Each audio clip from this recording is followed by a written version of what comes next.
My CEO boyfriend replaced me with his work wife. I returned from a 2-month business trip to find my boyfriend having a candlelit dinner with his assistant. The woman had the audacity to scold me. Olivia, how can you be so neglectful? Poor Marcus has been practically starving without you. Her words dripped with double meaning. Marcus said nothing. Neither did I. But before I quit, I made sure to clarify something in the company group chat. Just so everyone's clear, work wife is someone who wears your boyfriend's shirts, sports matching jewelry, and gets taken home for dinner. I'd hate for anyone to misunderstand Mr. Blackwood's relationship with Ms. Madison Wells. Then I walked away without looking back, ready to watch his empire crumble. Chapter 1. 1 a.m. I dragged my exhausted body through my apartment door. The living room lights were on. An open bottle of wine sat on the coffee table, the air thick with expensive cologne. Remnants of a gourmet meal lingered on the dining table, a stark contrast to the instant ramen and airport food that had been my diet for the past 2 months. Voices drifted from the dining room. Male and female. Intimate. My instincts screamed that something was wrong. I moved quickly toward the dining room, my heels clicking against the hardwood floor. They didn't even notice. When I stopped in the doorway, everything clicked into place. Marcus sat at the table in his loungewear, wine glass in hand, chin propped up lazily. Across from him, a woman in an oversized white dress shirt, his shirt cut into a perfectly seared steak. Her long auburn hair fell loosely over her shoulders as she held out a forkful toward him. Marcus, you need to eat more. Get some protein in you, she purred, eyes sparkling with something that wasn't just professional concern. He accepted the bite, lips curving into a smile. You always take such good care of me. I stood frozen, nails digging into my palms as rage bubbled up inside me. The warm lighting cast their shadows on the wall, intimate, comfortable, like a couple who'd been together for years. But this was my apartment. This was my boyfriend. So who the hell was she? I took a deep breath and let out a cold laugh before kicking my heavy suitcase forward. Bang. It crashed into the table. Silverware clattered to the floor. The wine glass tipped over, red liquid spreading across the white tablecloth. Marcus finally noticed me. His smile vanished instantly. You're back. His tone was annoyed, not guilty. Madison turned, her expression morphing from surprise to fake apology, then settling on barely concealed triumph. Oh, Olivia. You're home. Her voice was syrupy sweet. Marcus said you've been pulling all-nighters at the office. I can't believe you rushed back this late. You must be exhausted. The subtext was clear, you're too busy for your boyfriend, so I'm stepping in. She smiled innocently, but steak sauce still glistened at the corner of her mouth. She wore his shirt like it belonged to her. I let my gaze linger on her for 2 seconds before turning to Marcus. So? I kept my voice level. She's cooking in my kitchen, wearing your shirt. Are you going to tell me she's just your work wife? Should I prepare for an introduction, or am I supposed to take the hint and leave? Marcus's frown deepened, irritation clear in his voice. Olivia, don't be paranoid. Madison just brought some food over and accidentally spilled sauce on her clothes. I lent her a shirt. I laughed. What a pathetic excuse. How clumsy of her. I met his eyes. Tell me, Marcus, do you actually expect me to believe that? That's exactly what happened. Madison chimed in, eyes wide and innocent. Olivia, please don't misunderstand. Marcus and I are just friends. She paused, then added, you know. Work friends who occasionally grab dinner, discuss projects, share our thoughts. A work-wife situation. I looked at her and actually smiled. Is that so? Of course. She seemed genuinely offended by my skepticism. Olivia, you're really misreading this. We're just close colleagues. Close enough to wear his clothes?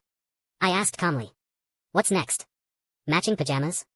Her face froze for a split second before recovering. Olivia, aren't you being a bit oversensitive? I stared at her for a few beats, then turned back to Marcus. Marcus, what do you think? Should I believe this? He looked uncomfortable, voice dropping low. Olivia, I told you stop making a scene. Making a scene? I nodded slowly. You're right. I shouldn't be so dramatic. After all, she's just your work wife. I paused, smile turning sharp. Bringing her home for dinner, lending her clothes, even matching jewelry. Marcus, your definition of work wife is certainly modern. His face darkened. Olivia, you. Enough. I cut him off, voice turning ice cold. He opened his mouth, then closed it. The air hung heavy with the scent of wine and barely contained fury. Madison, sensing the shift, tried to lighten the mood. Olivia, Marcus really does love you. He talks about you all the time at work. Does he? My voice was light as air. How touching. I set down my bag. Since you both insist, I'll pretend tonight never happened. Marcus blinked. Olivia? Don't worry. I smiled, patting his shoulder gently. Enjoy your dinner. I won't interrupt. I turned and walked to the door. Behind me, Madison called out carefully, Olivia, you really won't misunderstand? I paused, glancing back with a slight smile. Misunderstand? No. Confusion flickered in her eyes. I see everything perfectly clearly. I laughed softly. This stopped being a misunderstanding a long time ago. Then I walked out without looking back. Chapter 2. Before the morning meeting, I just sat down when Madison clicked in on her designer heels. She dressed meticulously to dye a fitted cream dress that hugged her curves, hem hitting just above the knee, showing off her long legs. Coffee in hand, she walked straight to the other side of the conference table and placed it in front of Marcus with a warm smile. Marcus, you mentioned yesterday you liked Americanos? I made a special detour this morning to get your favorite. Marcus glanced at her and didn't refuse, just gave a non-committal and took a sip. The conference room fell silent. The other executives exchanged knowing looks before returning to their files. I laughed internally. Last night's steak dinner at my place, this morning's coffee delivery. Marcus, you're living the dream. I said nothing, just opened my folder and pretended not to notice. But Madison wasn't done with me. She sauntered over with that same sweet smile. Olivia, no coffee for you? Should I grab you one? I looked up, meeting her gaze evenly. No need. She nodded, then added as if just remembering, oh, by the way, Marcus mentioned the Patterson campaign needs fresh perspective, so he's handed it over to me. She pulled a proposal from her folder and placed it in front of me with a flourish. I stayed up all night working on this. Olivia, would you mind taking a look? I finally looked up properly, eyes landing on the proposal, fingers tightening imperceptibly. The Patterson campaign? That was my project. I'd built it from the ground up. I frowned, gaze shifting to Marcus. He remained aloof, not even glancing my way, as if this had nothing to do with him. Cold anger rose in my chest. Without any prior discussion, he'd handed my project to someone else. Not specifically to Madison. This wasn't just a work adjustment. This was undermining my position. Perfect. The meeting began. Marcus flipped through files leisurely. The Patterson project will be handled by Madison. Simple reason younger perspectives bring innovation. We need to break from conventional strategies. Madison's proposal aligns better with our current direction. The room went dead silent. Everyone stole glances at me, not daring to speak. Marcus's message was clear, my approach was outdated, no longer suitable, so someone with fresh thinking should take over. And that someone just happened to be Madison. I laughed coldly inside but kept my expression neutral. So Marcus, my proposal isn't good enough? Marcus didn't look up. It's not about good or bad. Just trying something new. I watched him, then smiled slightly. I wonder if the new approach will be more convincing than the old. Marcus finally raised his head, irritation clear. Olivia, you're not going to throw a tantrum in a meeting, are you? His words froze the room. Madison quickly intervened, gently touching my sleeve. Olivia, Marcus doesn't mean it that way. He just wants more innovation for the company. She tilted her head, voice light. After all, us younger folks do think more dynamically, right? I looked at her and found myself almost amused. Younger folks? I smiled, leaning back in my chair, fingers tapping the table. So by your logic, I'm too old? Madison's smile faltered slightly. Panic flashed in her eyes, but she quickly recovered her sweet demeanor. Olivia, you're misunderstanding me. Am I not as good as you? I interrupted, voice calm. After all, not everyone can master the art of playing innocent while being manipulative. The conference room went completely silent. I watched her smile freeze, then turned back to my files. Chapter 3. After the meeting ended, I grabbed lunch outside. Returning to the office, I stood at my office door and swiped my keycard 3 times. The door didn't budge. Frowning, I tried again with the other hand. Nothing. The security system remained unresponsive, as if mocking my efforts. A sinking feeling settled in my stomach. No way. Marcus, you wouldn't go this far, would you? Miss Harrison? The receptionist peeked out from her desk. Seeing me, she hurried over, voice tentative. Your access seems to have been revoked. I looked at her calmly. Who authorized that? She hesitated, then whispered, Mr. Blackwood, said the system's being upgraded and your access hasn't been updated yet. Right. System upgrade. I took a deep breath, laughed coldly, and headed for the executive office. Before I even reached the door, I saw a familiar figure swipe their card and waltz right in. Madison. She'd changed into a soft pink blouse that hugged her curves, hair in loose waves, radiating that just woke up sensuality. Most insulting of all, she carried another coffee, placing it on Marcus's desk with practiced ease. Marcus, your Americano. Marcus reached for it without even a cursory thanks. But Madison didn't mind, smiling sweetly as she leaned against his desk, shooting me a triumphant glance, victory barely concealed in her eyes. I stood in the doorway, arms crossed, watching this performance with dark amusement. Some people really had no fear of karma. Marcus. I spoke up, voice level. He finally looked at me, brow furrowing slightly. What? Those two. Words drained the last of my patience. Marcus. I met his gaze steadily. Do you think I'm completely irrelevant now? He frowned. Olivia, what are you imagining now? Madison laughed lightly, voice gentle. Olivia, please don't misunderstand. Marcus just thinks with recent restructuring, everyone's access needs reviewing. It's standard procedure for management transitions. She continued, unable to hide her glee. Oh, Marcus mentioned all senior management needs executive office access for better communication. Senior management? I raised an eyebrow, scanning her slowly, then laughed. So you've been promoted? Madison smiled even sweeter. Not really a promotion. Marcus just wants me more involved with core operations. I couldn't really refuse. The air grew thick with tension. I turned to Marcus, voice flat. So promotions at our company aren't based on merit anymore, just on intimate relationships? Marcus's face darkened, voice impatient. Olivia Harrison, stop being unreasonable. I'm being unreasonable. I looked at him and laughed softly. Marcus, you really are educational. Madison's smile stiffened slightly, but... She quickly recovered her sweet facade. Olivia, you and Marcus might have some misunderstanding. I understand, you've both been too busy to connect lately. She sounded sincere, all gentle understanding, the perfect senior management material. I stared at her, lips curving up, but my eyes remained cold. You understand? Madison nodded. Yes, Marcus has been under a lot of pressure. We're all adults here, we should be more understanding, you get that, right? Of course I get it. I nodded slowly, taking a step forward, gaze lingering on her blouse before I laughed coldly. But... I have a question. Madison blinked. What question? I smiled, eyes meaningfully on her shirt. That blouse looks awfully familiar. Her face changed slightly before forcing calm. Olivia, you must be mistaken. Am I? I raised an eyebrow casually. Because I could swear that's the one I gave Marcus for his birthday last year. Marcus's expression finally shifted. Madison opened her mouth to explain. But I was done listening.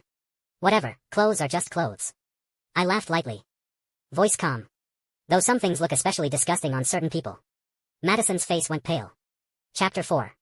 After getting my access restored, I returned to my office to consider whether this company was worth staying at. Marcus's assistant knocked timidly. Ms. Harrison, Mr. Blackwood requests your presence in the boardroom. I closed my laptop, grabbed the file from my desk, and walked slowly to the boardroom. Pushing open the door, I saw Marcus in his usual spot at the center, Madison beside him with her coffee, playing the gracious hostess. All board members were present. Quite the production. My gaze swept over Madison. Her makeup was flawless today, shirt unbuttoned just enough to show her delicate collarbones, sitting next to Marcus like she already owned the place. I approached the table slowly, eyes on Marcus. You wanted me? Marcus's fingers drummed the table, voice level. Olivia, with recent equity restructuring, your shares may need to be reallocated. Equity restructuring? I laughed low, gaze sliding to Madison beside him. Mr. Blackwood, are you planning to transfer shares? To your work wife? Madison's face shifted slightly before recovering her sweet smile.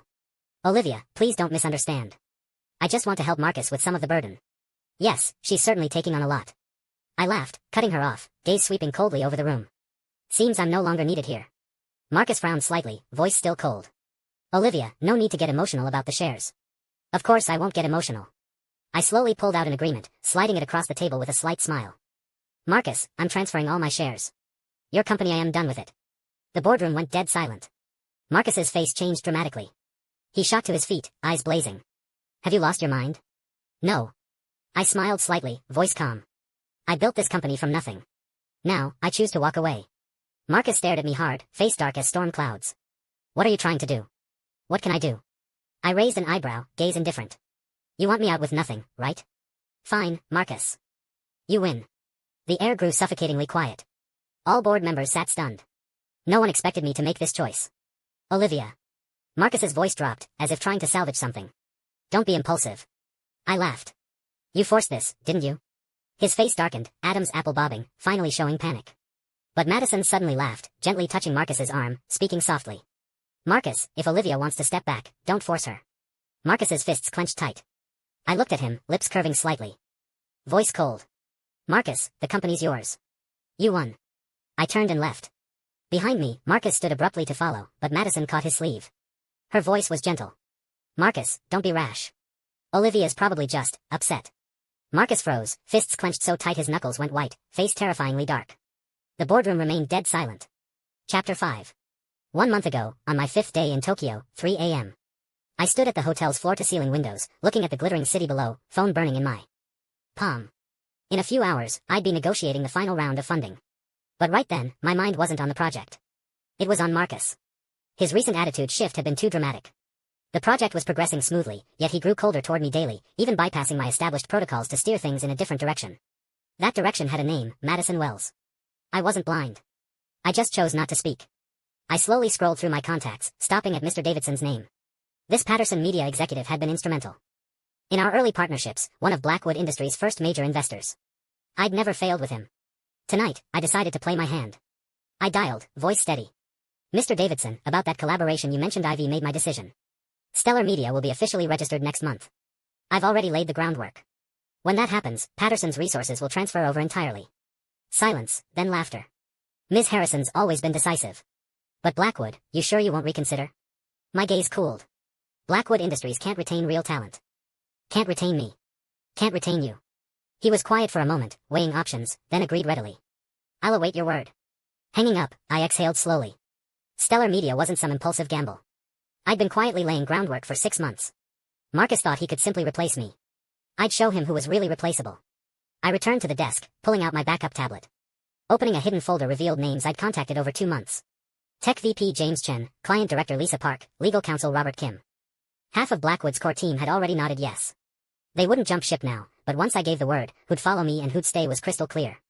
I closed the laptop gently and sat back on the bed. Dawn was breaking. This war was no longer just mine to fight. Marcus would slowly see I wasn't the devoted little employee he thought. I was the biggest threat rising right under his nose. Chapter 6. 3 months after leaving Blackwood, my new company's valuation had doubled. Meanwhile, Blackwood's stock had halted trading 3 times. Investors were in uproar. Marcus was drowning. In Blackwood's executive conference room, the atmosphere was suffocating. Mr. Blackwood, the market situation is extremely unfavorable. Ms. Harrison's company is rapidly consuming market resources. If this continues, we'll be. Executives trailed off, faces grim. Marcus sat at the head, face dark as water, crushing documents in his grip, knuckles white. What exactly is her strategy? His voice was low, grinding out each word. No one dared answer. Because the answer was too obvious. Olivia Harrison's abilities were never replaceable. After she left, she took Blackwood's best executives. The project department lost half its staff. Most critically, she knew the market too intimately. She didn't just quickly control her new media conglomerate in 3 months, she'd accomplished what no one predicted.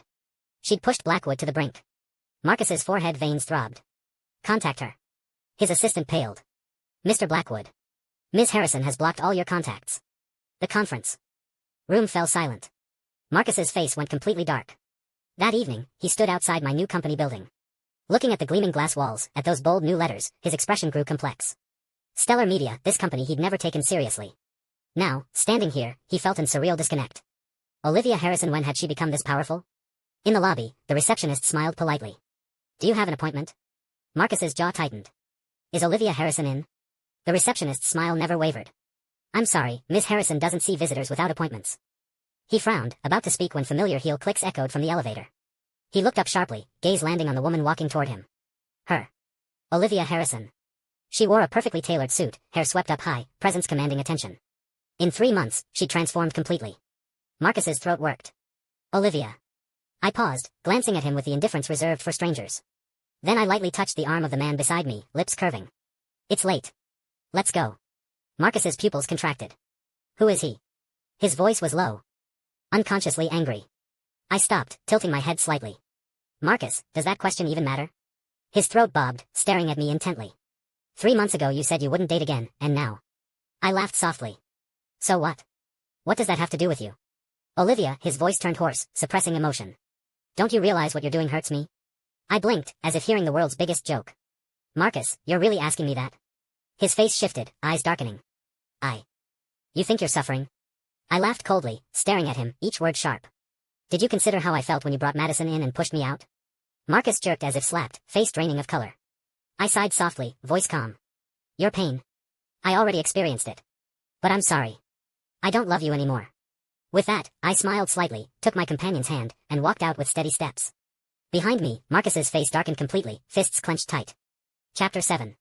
That day when they publicly targeted me. I just entered the office when I saw Madison emerging from the break room, expression calm, giving me her usual polite nod and smile. I didn't react, but entering after her, the door hadn't fully closed. I caught her hushed phone conversation.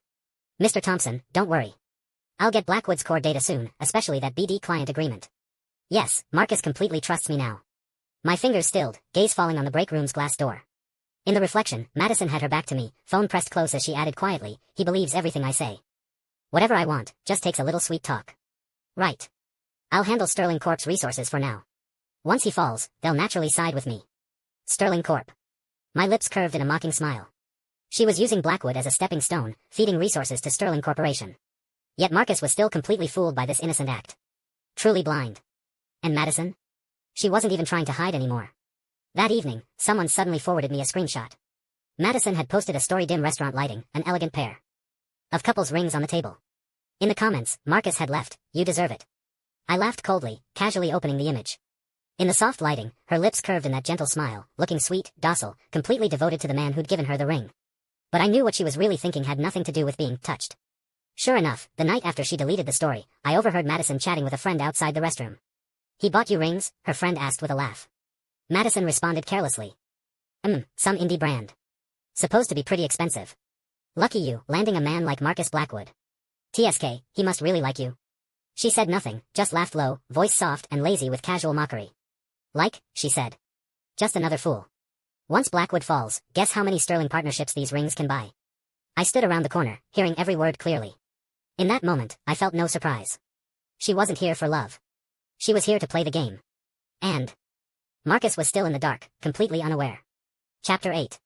Marcus finally showed his remorse when he showed up at our annual industry gala. Like he'd lost his mind. His company had completely collapsed. Blackwood Industries' funding chain broke, investors withdrew, business partners avoided him like the plague. But he didn't care. All he cared about was getting me back. My career was soaring. I stood in the spotlight. My company had become the industry benchmark. And him? He couldn't even get close to me anymore. But he wouldn't give up. The industry gala was grand and luxurious. I wore a black evening gown. Cold and distant, on my new partner's arm, presence commanding, drawing all eyes. Marcus waited outside all night. When I finally emerged, he rushed forward, blocking my path. "Olivia." His voice was hoarse, eyes holding pathetic pleading. I tilted my head slightly. "Mr. Blackwood, can I help you?" Marcus's fingers tightened, voice low. "Let's start over. Please." I laughed softly, gaze as indifferent as if looking at a stranger. "Mr. Blackwood, you're confused." I lifted my wrist, revealing an elegant bracelet. "See? I'm doing perfectly fine." Marcus's pupils contracted. That bracelet wasn't from him. I had a new life, new partners, even a new lover. And him? He was nothing. Chapter 9. Marcus's last shred of sanity finally snapped. He desperately organized an elaborate proposal. The entire industry knew Marcus Blackwood was planning a public proposal. Everyone waited to see my reaction. But I never showed up.